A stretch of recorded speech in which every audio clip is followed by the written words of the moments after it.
Welcome to this edition of Polk Unplugged, where we take county employees out from behind their desk and into their natural environment.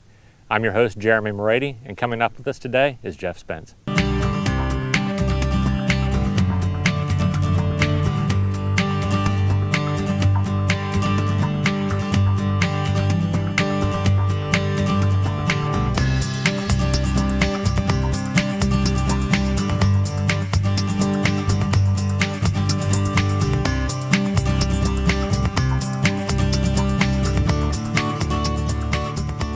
I'm standing here with Jeff Spence, who's Director of Parks and Natural Resources for Polk County. And we're out here at beautiful Lake Gwynn Park out here in Juanita. And out here to talk a little bit about Jeff, his life, and some of the stuff that he likes to do when he's not being the head honcho for our Parks Division. And Jeff, if you can, tell us a little bit about kind of where you came from and how you came to be in Polk County. I know you've got quite a background traveling around a lot and whatnot. And yeah, my father was career military. He was in the Army. So I was actually born in North Africa, and we traveled all over the world. Elementary school in Japan, middle school and high school in Germany. And then parents ultimately retired in Central Florida. So came here when I was in my last year of school and started at University of Central Florida in Orlando, going to college. Well, in all that time, moving around, did you actually have any one place that you could call home? No. Or is it just kind of wherever you guys were at the time? We seemed to be on, like, it was either 1 year or 3 year time period we were traveling. We didn't, we were kind of out of the Maryland area. We came back there several times, but up till high school, I lived most of my life in Japan, more of my life in Japan than anywhere else. Okay. So. In that time, now moving to these different places, did you also pick up any of the languages and things like that that would kind of go with that? I struggled with English. So, Yeah. So you pick up some phrases just to get enough to get by, but we lived in so many places, and it always seemed to be, when I was in Germany, I was taking French classes, and, I just never seemed to work it out quite right. Germany taking French classes, yeah. Okay. Well, they had a great trip to Paris, so it was... well, that makes it a little bit better. Well, so you find yourself at University of Central Florida, and what did you get into there? Well, I've always loved the outdoors, and that was one of the things my father instilled in me. Whenever we traveled, we camped, and so when we go across the country, we would camp across the country, and the outdoors was important to me. So I knew from elementary school I wanted to be a biologist. And that was something I just wanted to be outdoors. I wanted to study nature, and I wanted to work in the environment. Okay. So that led you to what kind of degree? My undergraduate was freshwater ecology. We studied lakes and streams and marshes. I started out, like most people, in marine biology, but then spent a day out on the ocean, decided I didn't like that as much. Okay. And then my graduate degree was just in biology. Okay, so kind of a little bit, your specialty is basically what's behind us right now. Correct. Water quality, freshwater ecology, lakes and streams. Okay, so when did you come to Polk County? Back in 1979, I took a job with the Central Florida Regional Planning Council as an environmental planner, and that was my first professional job outside of school. All right, and you came on with them, and making your way through there. What types of projects did you work on? I was thrown in with a bunch of planners, which they're a little bit different breed, but it was great for me because it gave me the big picture. I was used to studying, small little worms that live on the bottom of lakes, and here I was looking at the big picture. I got exposed to all the different agencies that were involved in it, so I spent 4 years doing that. There was a program called Development of Regional Impacts that I got to review large phosphate mines, developments, try to determine what their impact on the environment was. And from there I had an opportunity to come to the county. The county was having some challenges with some of the lakes. We had some fish kills back in the early 80s, and the county commission decided they wanted to have a lakes program. And so I had the opportunity to come and start the county's lakes program. Okay. And from there, what did you guys accomplish through the Lakes program? Well, everybody wants to know what the problem is, but when we found out, nobody had actually had any detailed data on the lakes. And I guess that's where my science background came into play. That we set up a laboratory. We had actually started monitoring the water quality, so we could say, what lakes are good, which ones are bad, why are they bad, and then try to come up with plans to fix them. So the first real success was to create a state certified laboratory, set up a monitoring program, and get a good database on what's going on in our lakes. Okay. So what is going on in our lakes, and how has it changed in the last 30 years almost? Yeah. Over 30 years. Well, back then, we weren't real kind to our lakes, and quite a few of our lakes had wastewater treatment plants discharged to them. And so about the worst thing you can do to a lake is to put a large quantity of nutrients into a lake, and that's what the effluent from these sewage treatment plants were. And as a result, so this is already treated sewage. It's treated effluent, but it's still back in those days they really didn't remove the nutrients, so Okay. they made it so it was not it was safe to touch, but maybe it had the equivalent of like fertilizer, nitrogen, phosphorus, a lot of nutrients in the water, and the lakes were turning green, and that was what was killing the fish. Was there would be lack of oxygen due to too much algae in the water quality or water column. So the point is we knew right off the bat the sewer plants had to stop their discharge. And that was a time before we were into recycling. And now we see, back then it was use water once and throw it away, the easiest place possible, which may be a lake or a stream. Now we know we can clean up that water, put it back on a golf course, put it back on somebody's yard, and those same nutrients which turn to lake green can help turn your grass green. Okay. So in doing those projects, what are some of the highlights that have come from that? Well, we were in more of a support role. The state took the lead on working with the sewer plants. They eliminated that. And what we found out that was some of the lakes came back pretty good. The Winter Haven chain of lakes was a good example where it really showed improvement when they stopped discharging sewage effluent to it. But some lakes didn't. So the next question is, why aren't the other lakes coming back as good as they should have?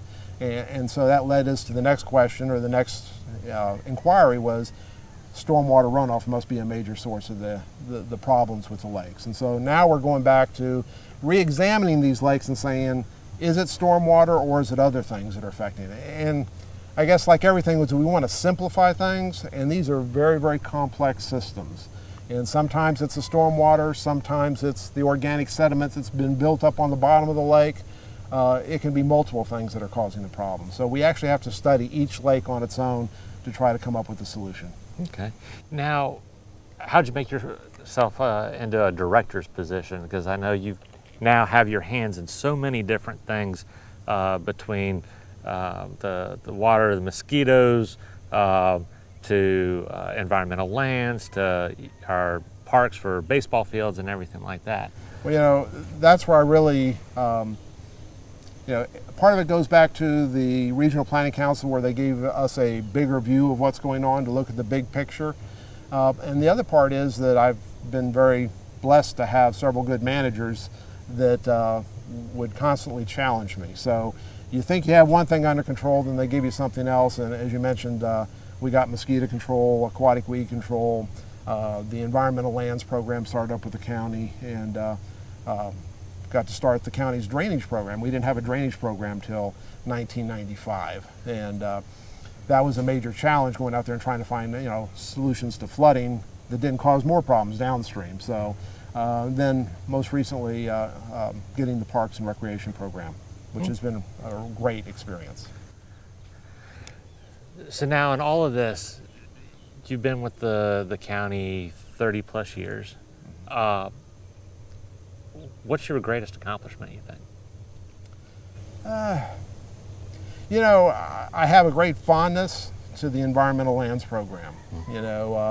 This was a citizen-driven program. It didn't initiate with the county, but I just happened to be in the right place at the right time. And so when the voters of Polk County in 1995 voted to set aside money to purchase and restore environmental lands, I happened to be the senior biologist on staff, and I got that program, and hired some good people to work on it.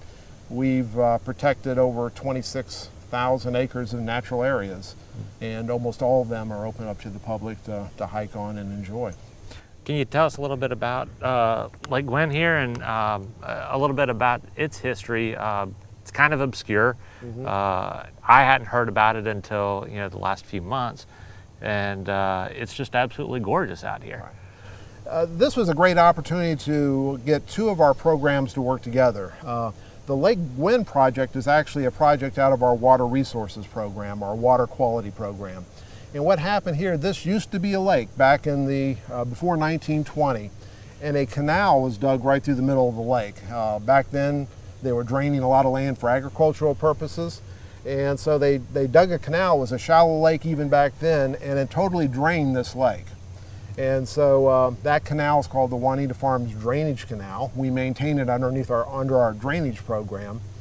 And we saw this was an opportunity to improve water quality and to create some wildlife habitat. We got some great habitat just starting to develop out here.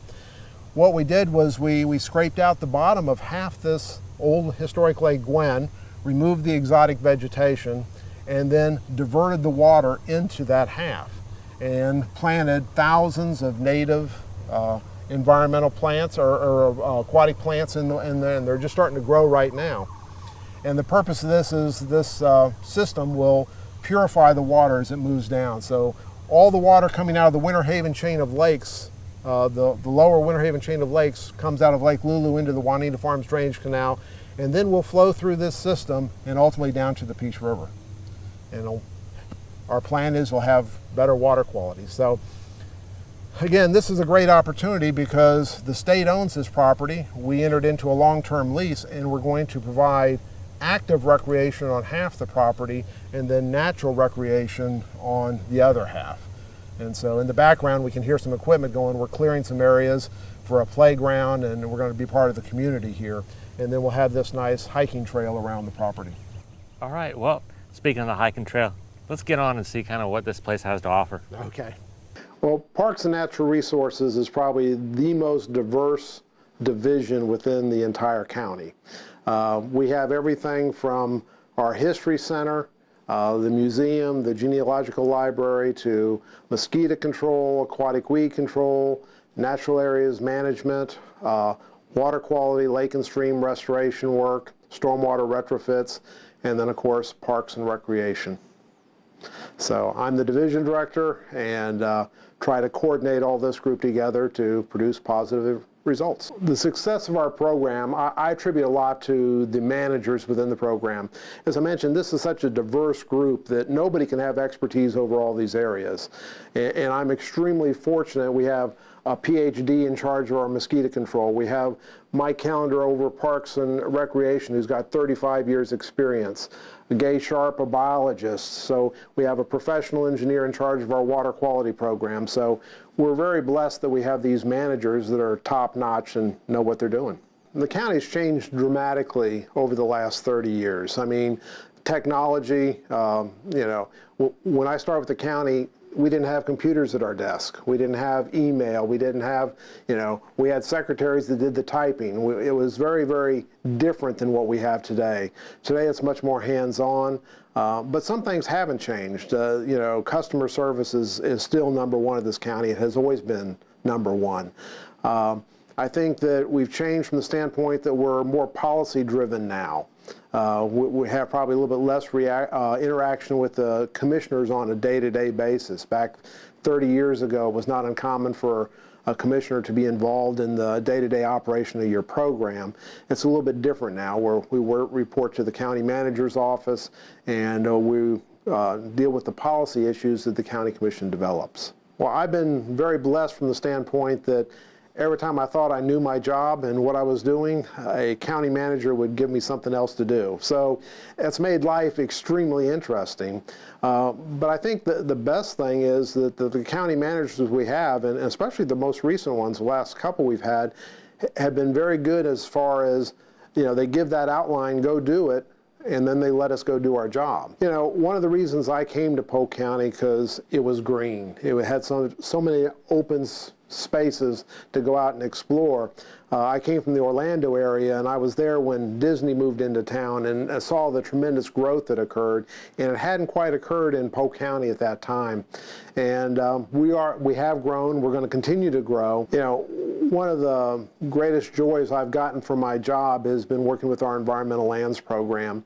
And one of the things that we've made a concerted effort with environmental lands was to try to acquire and preserve unique portions of Polk County. And we have some unique areas. The Lake Hancock area is one that's, it's disturbed. There's been phosphate mining, there's been impacts to water quality, but it is still fantastic from a wildlife standpoint. And from an aesthetic standpoint, to go out and look at it, it's absolutely beautiful.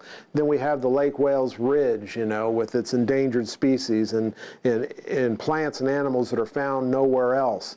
And most people just don't understand that we have these jewels here in Polk County, and most of it is accessible to the general public.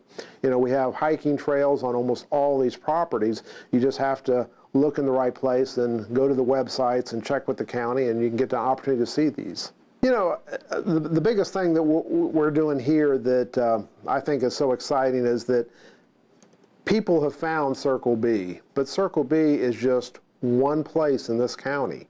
We've got places all over. Our Gator Creek property. What a wonderful place. You want to go for a hike and see some just beautiful woods, go to Gator Creek. Or you can go out if you want to be by yourself. I have some people say, I just want to get out in the woods and be by myself. Go out to Sumica. You may not see anybody on that trail. Or North Walking Water. There's places to explore. You don't need to just go to Circle B. And we have these great places here. Jeff, we've gotten to see, what you do in your daily life, with the county, and all that you do for the county. And now we get to enjoy some of the fun stuff out here and seeing, how some of those projects that you've worked on have come to fruition. And being out here at Lake Gwen, I mean, it's pretty incredible. I'm impressed. I can't wait to come back out here at different times of the year now to start seeing the different species come in, especially as this matures. But I'm kind of curious. A long time ago, we're out here specifically for photography today. To kind of get into that, a friend of mine asked me a long time ago that what was it?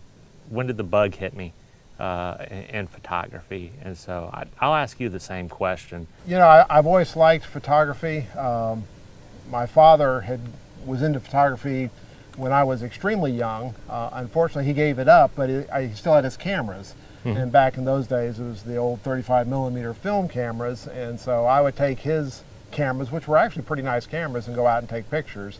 It was a little more challenging those days. You were limited to how many pictures you could take, and then you'd have to, especially on a military base, maybe have to send them off for 2 weeks before you knew what you took a picture of. So I got back into it as I got older. I was very, very fortunate. My wife loves to travel, and so we travel literally all over the world. And as when you travel, you want to record some of your memories. So we started with the DSLR cameras back in the early 2000s, and some of them were like 4 megapixel. I remember those days, yes. And so we've slowly worked our way up, and as we've gotten better with it. And now we actually pick our travel spots based upon what we want to photograph. And so it's pretty exciting. My wife likes more of the birds and the wildlife. I like wildlife and birds too. That's pretty neat, but I also love landscapes. And I find Florida a little on the challenging side with landscapes. So I love the mountain scenes, the fall scenes, the waterfalls, the babbling brooks. And so you kind of have to travel to do those things. A little bit. Now, in those early days, you did so much traveling, and growing up with your parents kind of going all over the globe. Do you still have any of those photos? Did they survive? Unfortunately, I don't think they did. Yeah. Because when you travel, a lot of times you don't take stuff with you. And especially when you're going from one side of the world to the other side, and a lot of stuff got left behind. So I really don't, I don't have a hometown. I don't have a whole lot of memories of some of the stuff that I had as a kid, and in fact, the people I know are people that I have met in the last 30 years here in Polk County. Okay. With everything being digital now, do you ever miss those early days of the 35 millimeter? Not a bit. Not a bit? Not a bit. I miss the days of the darkroom. I started out, that's how, when the bug bit me, really. I started out working in a photo lab, and saw so many bad photos come through that I'm like, okay, well, I can take a camera out and do a whole lot better than this. Yeah. And that got me into it, into college, being in a dark room, learning those processes. So there's still part of me that's a little nostalgic about that, but I do love the way that digital's come through, especially in recent years. It's so much easier and so much faster, and you know right off the bat whether you got a good picture or not, or it has potential, and then you can take it back and put it on the laptop and make some minor adjustments, and you got good ones. And plus, you know, I've got a 64 gig card in here, so I can take 2,000 photographs, and there's bound to be you don't have to one. worry about it, yeah. Something's going to come out. So hopefully something will come out. So a lot better. Well, now, you said, you know, you and your wife like to go out and, you know, really sometimes plan some of your traveling around that. What in particular do you like to shoot? Birds, general wildlife, your landscapes? Is it just a compliment and an excuse to get out into nature more, all the above? You know, what do you think? My favorite photographs are landscape photographs. Mhm. You know, and my wife and I are a little competitive, but she is just a great wildlife photographer. I've seen some of her stuff. She is. And I can't compete with that, so I figure I'd try something different. So my favorite is landscape, but really what my really favorite is just getting outside. I mean, just getting out and walking and seeing something I haven't seen. And I can go to the same place a dozen times and see something different every single time I go there. And so it never gets old. So what are some of your favorite places around Polk County to go and shoot? Everybody's favorite place to shoot in Polk County is Circle B. You know, you just can't go wrong getting a picture there. But there's places like here, like Lake Gwen, that you know, it's developing. It's going to be a great place to photo shoot. Depends what you want to look for. We've got some wonderful places. Gator Creek, you don't see the wildlife up there, but some beautiful woods. And Really tall pines out there, too. Lake Gwen is just one of several projects that our Water Resources has completed. We've just finished a project on Walker Road called Itchipakasassa Creek, and it's a similar situation. It's a created 50-acre wetland. And right now we're building the active recreation park, which hopefully will be done in about 3 months.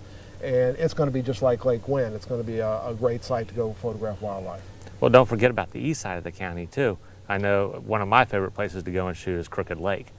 And that offers a lot of great landscape opportunities out there, along with wildlife, too. I know whenever, you know, I first go out there, looking down at that white sand, you can always tell what critters have been there, you know, by looking at the tracks and what was left behind.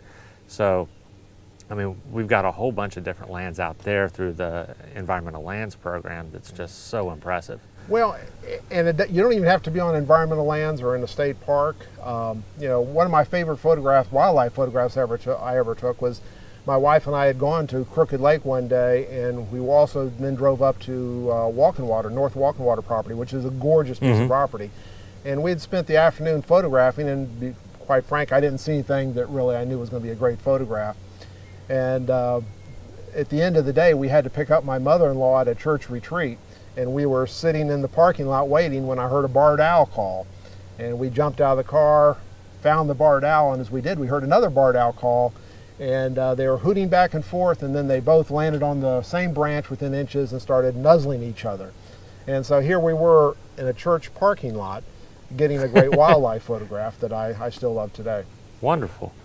Well, I know on my list of things to get the perfect shot of for Florida wildlife are scrub jays and the spoonbills. Those are two of my favorite species around here. What's on your bucket list to shoot? Well, In Florida, I don't know that I have a particular species. You know, I love, of course, you know, when you find the bobcat out at Circle B or one of our other properties, that's always fun. A great shot is burrowing owls. If you've ever seen burrowing owls, they're not real common in Polk County. We have a couple places we have them, but they're just amazing. Any type of owl is good to take a picture of. But we're looking more, I guess, across the U.S. I mean, the United States just has phenomenal places. Moose. You don't find too many moose in Florida, but if you go up north, and you can find some nice moose. Bears are always a lot of fun too. Oh, sure. All right. Well, let's get on here a little bit more and see what else we can find, and see what else is out there on Lake Wind. Okay. All right. So we've been out here. We've seen a lot of wildlife, beautiful landscapes of, you know, this wetland area that y'all have been developing. For people that are wanting to get into photography, what are some things you could tell them to get started? That, I mean, I know they see us here, you know, we've got, you know, stuff that's thousands of dollars that, you know, we've been doing this a while, but for those people that are just getting into it, that don't really want to make that big jump, what are some things that they could do? Yeah, I definitely would not start with a camera like this or a lens like this. I think you can buy a really nice camera for $300-400 and a point and shoot with some zoom on it, and go out there and just start taking pictures. You know, get to know your camera. You can go to YouTube. There's all these videos out there that'll teach you some basics on how to use a point and shoot camera. You're really going to need a laptop to be able to crop them a little bit, and just start playing with it. Get comfortable with it. You know, I like a nice camera, and it has its use for wildlife, but I'll just tell you, some of my favorite landscape pictures were taken with my cell phone. You know, it's a... Well, really, someone told me one time the best camera that you have is the one that's with you. Right. So, and you got the cell phone with you, just turn it up and snap it, and you can take a great landscape. And, and I've been in cases where, you know, I've got this 100 to 400 millimeter lens on here, and you just can't get the big view. I'll pull out my cell phone, take a picture, and 9 times out of 10, it's my favorite of the day. Well, I know also you talked about having a laptop. Actually, you don't need one of those now. If you go, I've been on occasion to like a Walmart or Walgreens, the screens that they have them there, now you can start blowing it up, and you can start doing your cropping on their screens, and all you have to do is take a card in. It's gotten to be so much easier than the days of bringing your film in. Here you go, tell me what I got, and then nothing. And you don't need to, you know, I don't even use Photoshop. I mean, I've advanced, I use Lightroom software program, but, you know, you just use a basic software program if you do have a computer, and you can do some great stuff. So it's really not that expensive to get in, especially if you want to start doing some more of those advanced functions that both Lightroom, which is also an inexpensive program, can do for you, and to help your images out.